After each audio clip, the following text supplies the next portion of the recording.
E a nossa pauta agora é São Paulo. São Paulo e Cracolândia. E para conversar com a gente recebe aqui o vice-prefeito de São Paulo, Coronel Melo Araújo. Boa tarde, Coronel. Boa tarde, agradeço, Monique, o Marcos, a oportunidade da gente poder estar passando informação para toda a sua audiência. Então, Coronel, um dos principais pontos de concentração de dependentes químicos em São Paulo, a Cracolândia, ficou sem usuários desde a última semana. Isso levantou uma série de especulações e discussões, dúvidas, acusações. Então, eu pergunto para o senhor, qual foi a estratégia da atual gestão municipal para acabar com a Cracolândia? O que vocês fizeram que os outros governos não fizeram? Bom, primeiro as pessoas entenderem que precisa haver um alinhamento governo do estado e prefeitura de São Paulo, tá? Eu estava na polícia na época do Haddad e eu cheguei a trabalhar na área central, na área da Cracolândia, e eu vi se multiplicar o número de dependentes químicos com uma política errada usada na época, do auxílio, né, o Bolsa Crack, que o pessoal acabou apelidando. Então, quando a gente tem uma política errada, o resultado nunca vai ser positivo. E também importante é alinhamento governo-prefeitura. E posso falar com certeza, melhor impossível. Temos aí o governador Tarcísio, alinhado com o prefeito Ricardo. Então, isso aí facilita muito, porque a política pública tem que ser em conjunto, senão não se consegue bons resultados. E foi isso que nós fizemos. Então, não foi da noite para o dia, né? A imprensa, parte da imprensa, e muitos aí da esquerda, alguns deputados, vereadores até, né? Querem saber onde que estão os dependentes químicos. Estão preocupados, mas eu estava lá todos os dias, eu nunca vi essas pessoas lá preocupadas. Quando a gente começa a incomodar o tráfico de droga, quando a gente começa a incomodar o sistema, né? Ou seja, entidades, organizações que ganham dinheiro com isso, mostra que estamos no caminho certo. E foi isso que aconteceu. Eu tenho acompanhado desde que ingressei na prefeitura, todos os dias eu tenho ido lá para entender exatamente tudo o que acontece, desde do dependente químico, a saúde, assistência social que trabalham lá, as forças de segurança, eu tenho conversado com os dependentes químicos, conversado com os familiares dos dependentes, e a gente começa a entender o que funcionava, o que não funcionava, o que poderia ser aperfeiçoado, né? Aonde eles estavam indo ser tratados, né? Eu acompanhei também, e em todos esses caminhos, a gente tem colocado políticas públicas para que funcionem melhor, e assim foi feito. Eu posso falar que não é um trabalho de uma secretaria, foram várias secretarias envolvidas. Eu posso falar na segurança pública, né, tanto da Polícia Militar como Polícia Civil e Guarda Municipal. Eu posso falar da assistência social, eu posso falar da Secretaria de Direitos Humanos, Secretaria de Saúde, Secretaria de Desenvolvimento e Trabalho, tá?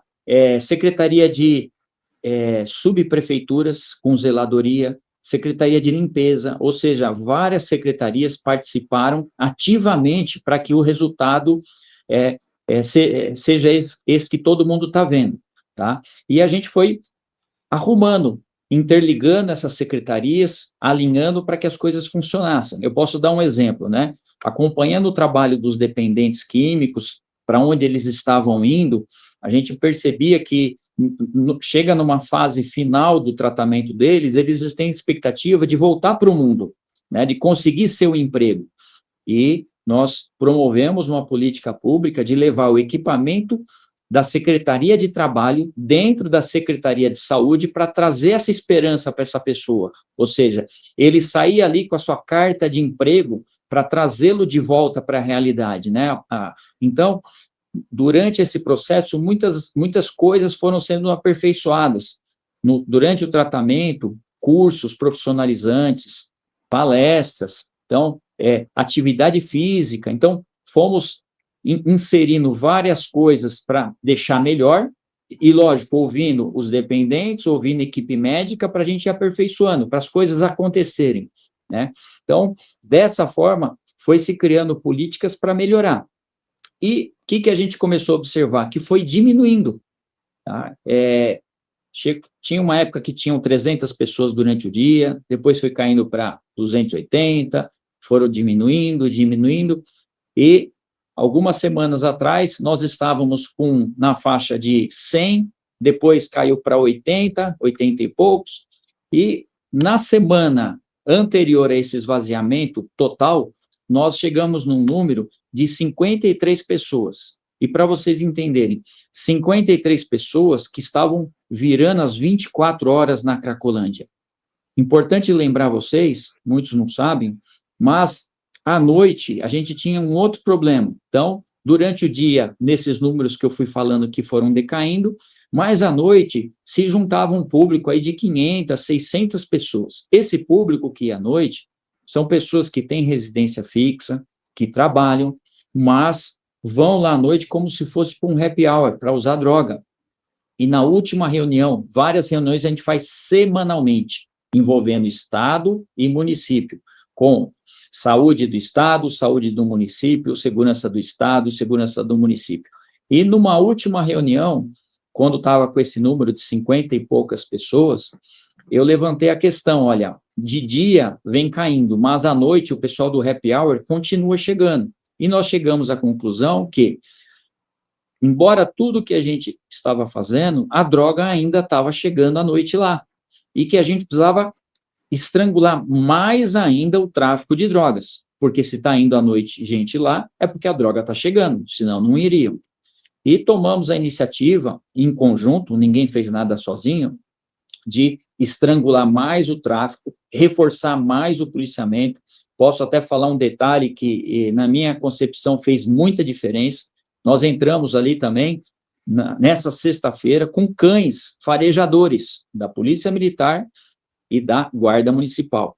Não só nas imediações da Protestantes, que é a cena aberta de uso, a antiga Cracolândia, mas também em todos os pontos que davam acesso lá. O que aconteceu? A imprensa foi descobrir na segunda-feira, né? Segunda-feira saiu o noticiário na imprensa que não tinha ninguém na Cracolândia. Só que eles erram.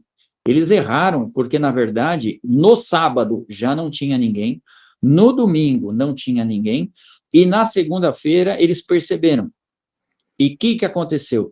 Chegou na segunda-feira, a estratégia deu certo, estrangulamos o tráfico. Chegou na segunda-feira, o pessoal da saúde me passou, coronel, nós estamos com 60 dependentes químicos na porta do equipamento de saúde pedindo internação. Isso nunca tinha acontecido. O que sempre a gente fazia, nós fazíamos, era convencer os dependentes químicos através da assistência social e da saúde, que são anjos, são pessoas abnegadas, que estão há anos fazendo esse trabalho, tentando convencer. Na segunda-feira, inverteu. A gente não precisou convencer ninguém. Não tinha droga, pessoal em abstinência.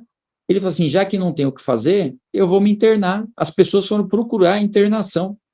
Então, na segunda-feira de manhã, tinham 60 pessoas pedindo para ser internadas, e ao longo do dia, chegamos num número acima de 90 pessoas internadas naquele dia.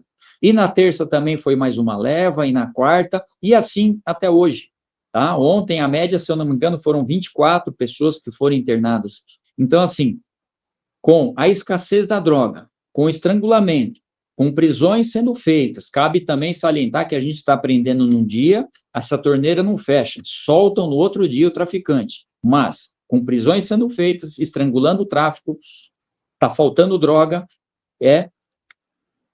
as pessoas ficam muito mais fáceis para aceitarem o tratamento e a internação.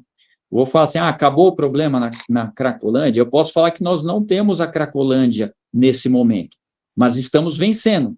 Posso falar que a gente subiu uns 4 degraus, estamos no caminho certo, muitas ações foram feitas, eu contei essas aqui, mas eu posso falar fechamento de bares, estabelecimentos ligados ao crime, ao tráfico,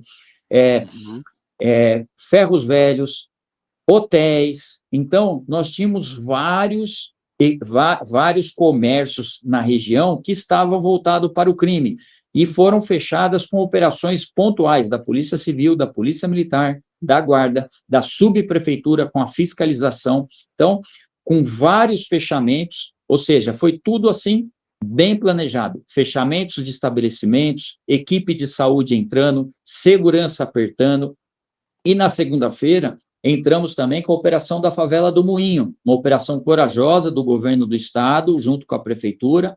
O governador Tarcísio foi muito valente de quebrar paradigmas, porque arrumar local para as pessoas, a maioria daquelas pessoas são pessoas do bem, mas uma pequena minoria dominava aquela maioria, que eram traficantes, e tínhamos informações que as drogas saíam de lá para ir para a área central. Antigamente saíam em pedaços grandes e depois começava a droga a sair em varejo, pequenas porções e pequenas, que facilmente passavam por revistas. Passavam pelas revistas das polícias, mas não passam pelas revistas dos cães. Então, essas são algumas das ações que geraram aí essa situação que nós nos encontramos hoje.